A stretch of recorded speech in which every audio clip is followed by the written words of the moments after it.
Hello, and welcome to FSM News. I'm Desireé. And I'm Amariona Ballard. In this show, we are working with PBS Student News Reporting Labs, discussing innovators of health. We're shining a light on those who make our world just a little bit better. FSM News starts in 3, 2, 1.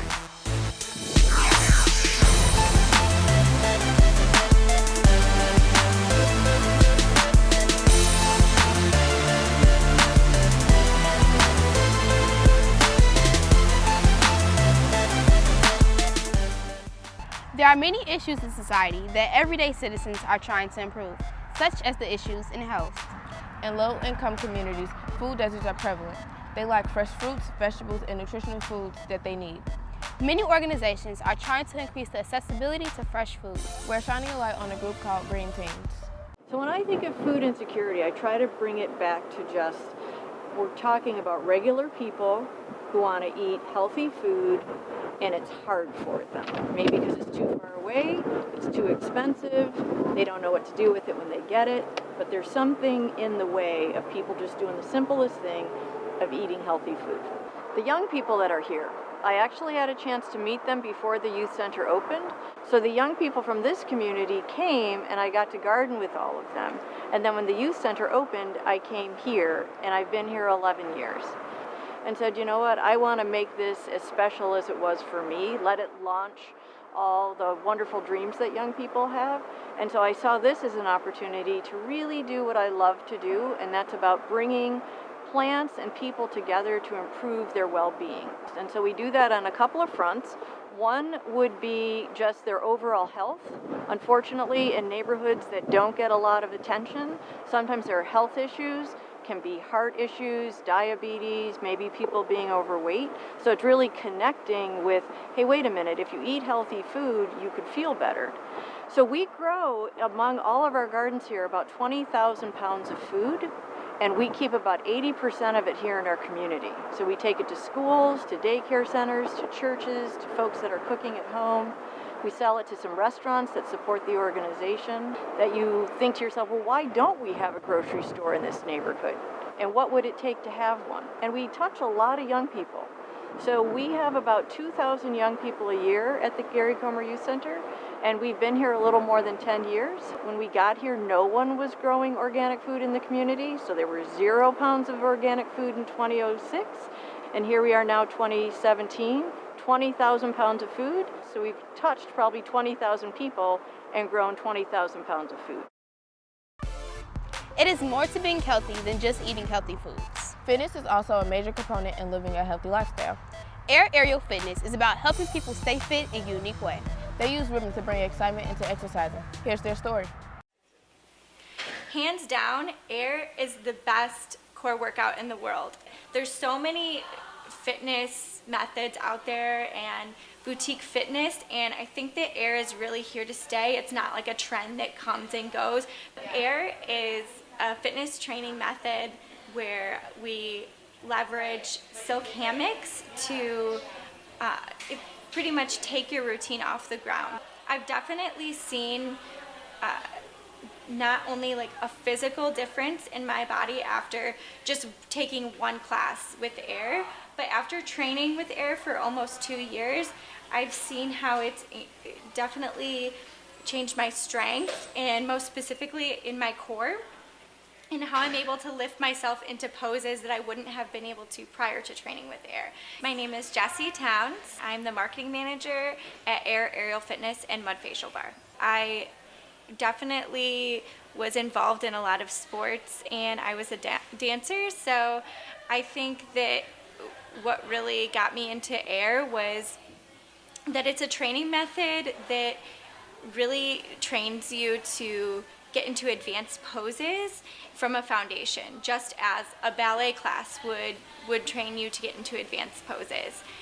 And I think that every class is a challenge, so that's what I really love about it. Shama is the founder of Air Aerial Fitness and Mud Facial Bar. Shama left her career as a corporate attorney to pursue a career in the health and wellness industry.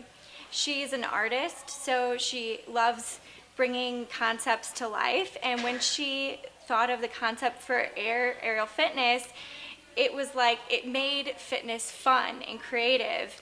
And I think that she was able to create this community where people just became obsessed with air, and I'm obviously one of those people, and she created this community where everybody wanted to get involved and ultimately own their own studio. I've heard people say, like, oh, I didn't realize how little strength I had in my core or my upper body before they tried a class, and it just helps them be more confident inside and outside of class. When trying to maintain good health, relaxation is always something to remember. The Snoezelen Room was created specially for children with autism. The Snoezelen Room was created for children with autism to help them relax in a multi-sensory environment. Let's hear more about it. My name is Marilyn Sandler, and I'm a speech pathologist, and I previously worked at Courtney School. My job's important in the school. This school has a lot of children with special needs, so they need help communicating in the classroom, they need help communicating with their peers, they need help talking to their parents.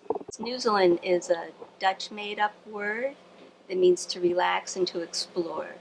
So the children come in here and they're able to touch all the different equipment. They learn cause and effect, and this helps with their communication. It helps with the bond that it creates between the teacher or therapist when they're in here with them. We had one little girl in preschool who was a selective mute. We didn't know she could speak. And she came in here and sang a song using the microphone. And at that moment, then we knew she could talk. It was really an exciting moment. After I returned from Israel, Snoezelen became my passion, and I really wanted to create this room for the students here. So I put a lot of energy into it. I had a proposal ready with details and pictures and how much money I needed to raise. So then I found another organization. Its name was Washington Square Health Foundation, and I applied for a grant for them, and I received it. So they were able to give me money. The Board of Education matched that money, and then I had several very generous donors who also contributed. So I was able to raise over $150,000. I became very interested in students with autism because they have such high demand for communication. So I help them learn how to communicate. Speaking of fun, CI3 is a group of innovators who use games to educate youth on sexual health. Our crew went to go check it out. I work at CI3, which is a public health organization at the University of Chicago. I am the director of one of 3 labs at CI3, which is the Game Changer Chicago Design Lab. And what we do is we use games and we create programs for teens that focus on sexual reproductive health, so focusing on how to effectively use condoms, how to prevent sexually transmitted infections, and what safe sex is about, all through board games, card games, and digital games. Just trying to figure out a way to talk to teens about their sexual health. And so the way we decided to go about doing that, since the majority of teens play games, actually the majority of people play games now, we thought that why not use this, cultural icon of video games, board games, and card games, and actually use that as a means to educate and teach, and also have people design their own games.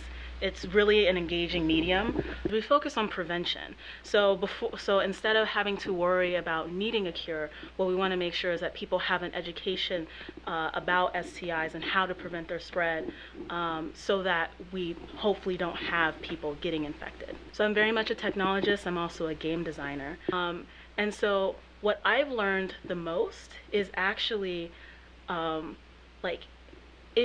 social issues, and the fact that there's a stigma about having safe sex or people not talking about sex, and it's such a thing. It's a thing that people do. We also do research here, and so we test people's knowledge before they play our games or participate in our programs, and then after.